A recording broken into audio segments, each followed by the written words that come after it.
The Institute for Faith and Freedom at Grove City College presents Meet the Scholars with your host, Senior Student Fellow Grace Riley.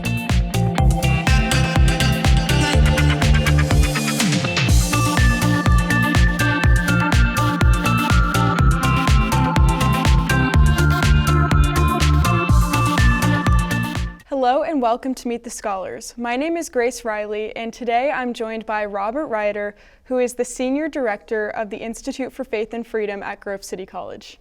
Robert, thank you so much for joining me. Thanks for having me. So what led you to the position as the Senior Director? So, great question. Two of my brothers and sisters are alums here. So when they had to babysit me, they would always bring me to campus, and so I would sit in Ket Rec, get kicked out of the IM room, all that stuff when I was younger. So when it was my turn to go to school, I went down the road to Slippery Rock to the state school.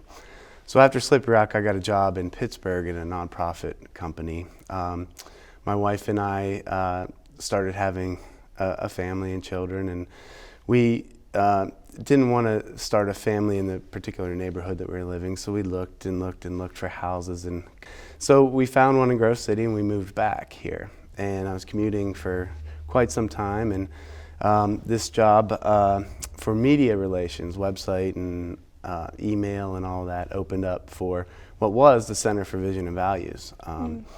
So I applied for it. I met with Lee Wishing, the former director, and Dr. Paul Kengor, the executive director, and Dr. Jewell was the president at the time, and things worked out and they hired me and I started, and a few years after that, Lee Wishing was promoted to vice president of student recruitment and admissions, and so then I moved into his role, and so it's been 10 years. Wow. Yeah. So in just looking at your time here, well, first actually, can you just give a brief overview of the Institute for Faith and Freedom and why faith and freedom are so important to promote?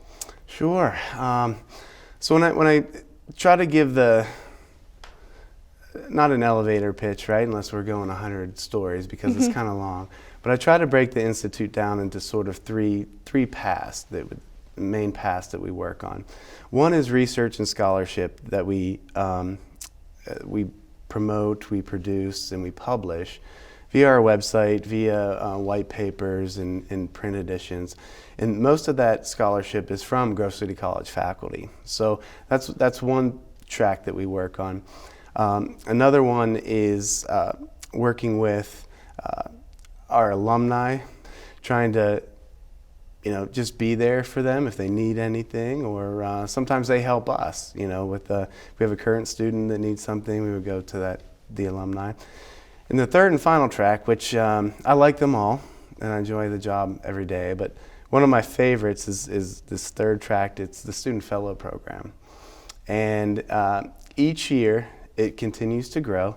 When it started, we selected 12 students, juniors and seniors, and we work with them for 2 years. A lot of them have interest in going to work in Washington, D.C. and policy and things like that. This year, we had 20 student fellows. Next year, we're probably going to increase that by 1 or 2, so we're constantly growing. And that's my favorite part. I mean, I work with the students on a weekly basis. There's not a day that goes by that I don't have some form of communication with them, email, call, meet with them.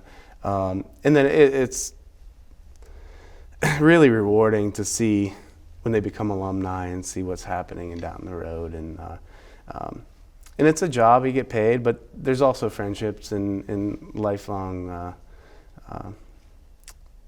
connections made. Yeah, and I can confirm as a student fellow, I'm glad that's your favorite one because it really is for the students too. It's such a valuable experience, and I'm very thankful for all the work that you do and how helpful you are for all of us in helping us to grow and pursue our futures, and I know all the other fellows feel the same way. So it really is an amazing program, and that's one of the reasons we wanted to talk to you in this series during this season, because we realized we should talk to the man behind everything, who's behind the scenes running the Institute. So Yeah, it's really great. And just before we finish, can you tell us about some of the things that are coming in the future that we can look forward to?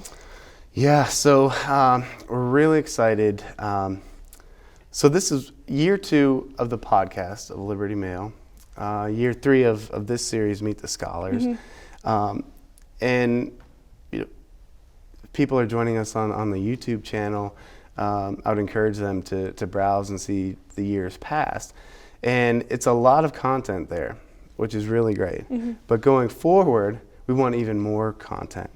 So next year's Student Fellow class, we're going to continue a lot of these same projects, but we're going to create some new initiatives and new programs with them. So expansion is coming. Last November, we moved into a new space. So for years, we were called the Center for Vision and Values, or the Institute for Faith and Freedom, right? But there was never a physical center. There was never a physical institute. We were just in offices and in the buildings. Bouncing around. Yeah. So now we're proud that we actually have a physical institute, and it's a large suite in a new building, and the potential there is just through the roof. We started a new series, which was very popular. We like to highlight our Grove City College professors as much as possible. And this new series is a way to do that. We bring them to our suite, we invite community members, stakeholders, and we just have a conversation. We have some snacks and conversations about something in the news. And, you know, how do we as Christians and conservatives, you know, how are we thinking about this particular subject? Not that it's right and wrong, but we just come together and have a space to at least have those conversations. Yeah. So the new space will allow us to expand our programs. The digital space, we want to increase our presence more, and then even on our website, we want to grow that and make it more user friendly, and so good things are coming. Yeah. It certainly is always growing too, I mean, which is really great. And for me, I feel it's a great time, obviously, to be a fellow with all these new changes and opportunities. So it's really a wonderful program that is so beneficial to both the community and to students.